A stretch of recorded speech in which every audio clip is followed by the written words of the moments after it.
hayatın sessiz şairleri. Eski çağlardan beri insanın yanına yerleşmiş o gizemli varlıklar. Kediler. Onlar kelimelerle konuşamaz ama bir dildir her miyavları, her kuyruk kıpırtısı, her bakışlarında saklı bir anlam. Bu belgeselde kedilerin bu sessiz ve lirik dilini keşfe çıkacağız. Onların dünyasında iletişim nasıl şekillenir? Biz insanlar bunu nasıl anlar ve nasıl karşılık veririz? Sorgulayacağız. Kediler, binlerce yıl boyunca doğanın ve insanlığın karmaşasında sessiz kalmayı seçmiş ama sessizliğin içinde kendi melodilerini yaratmış yaratıklardır. İnsanların dillerine benzemeyen ama bir o kadar güçlü ve etkili bir dildir bu. Miyavları, tıslamaları, hırlamaları ve beden dilleri, kedilerin dünyasında kelimelerin yerine geçer. Sessizliğin içinde yükselen bu dil, bizlere onların hissettiklerini, düşündüklerini ve hatta bazen isteklerini anlatır. Ancak bu dilin şifresini çözmek, bizlere kedilere dair daha derin bir anlayış ve empati kazandırır. Hazırsanız başlayalım.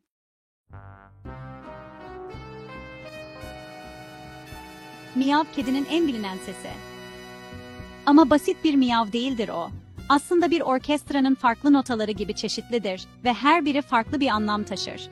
Açlık, ilgi, korku, uyarı, oyun, rahatsızlık. Her bir miyav türü, frekans, ton ve süresine göre farklılık gösterir. Bilim insanları, miyavların insanlara yönelik evrimleşmiş bir iletişim biçimi olduğunu savunur. Çünkü vahşi kediler arasında miyav, yavru dönemlerinde annelerine yönelikken, yetişkinlerde genellikle insanlarla iletişim için kullanılır. Örneğin uzun, ısrarlı miyavlar, bana yiyecek ver. Kısa, yüksek tonlu miyavlar, bana dikkat et.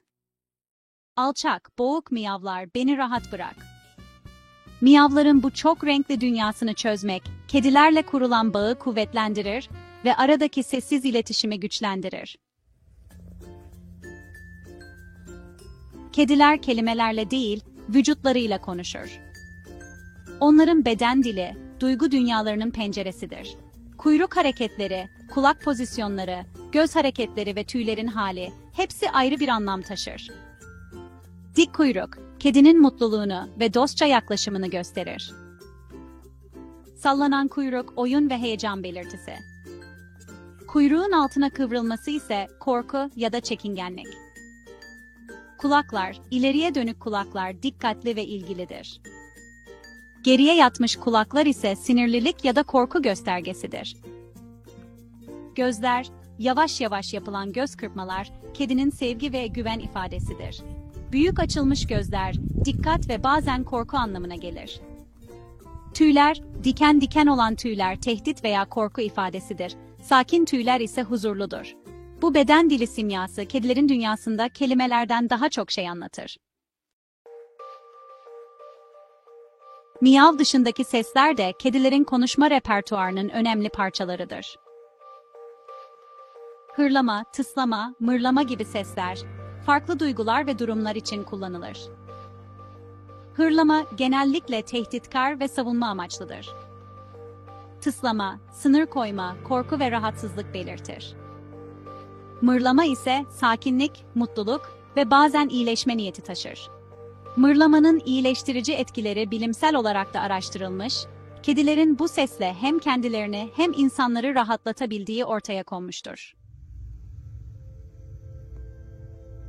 Kediler ve insanlar arasında binlerce yıldır süren karmaşık bir iletişim var. Bu sadece seslerden ve hareketlerden ibaret değil, aynı zamanda ruhani bir bağdır. Kediler insan tepkilerini okur, hatta bazen onları manipüle eder. Örneğin, miyavların frekansı insan kulağına hoş gelir. Kediler bunu bilerek kullanır. Göz kırpma, kediden insana gönderilen bir sevgi mesajıdır ve insan da buna göz kırparsa bağ güçlenir. İletişim, geleneksel olarak karşılıklı saygı ve anlayış üzerine kurulmuştur. Modern dünyada ise teknolojinin de etkisiyle kedilerle kurulan bağ daha da derinleşmiştir. Kedilerle ilgili birçok efsane vardır onların yalnız ve soğuk yaratıklar olduğu, kara kedilerin uğursuzluk getirdiği veya miyavlamak sadece insana yöneliktir gibi. Oysa gerçekler çok daha büyüleyicidir. Kediler aslında sosyal ve empatik varlıklardır. Miyavlamak büyük ölçüde insana özel bir iletişim aracıdır.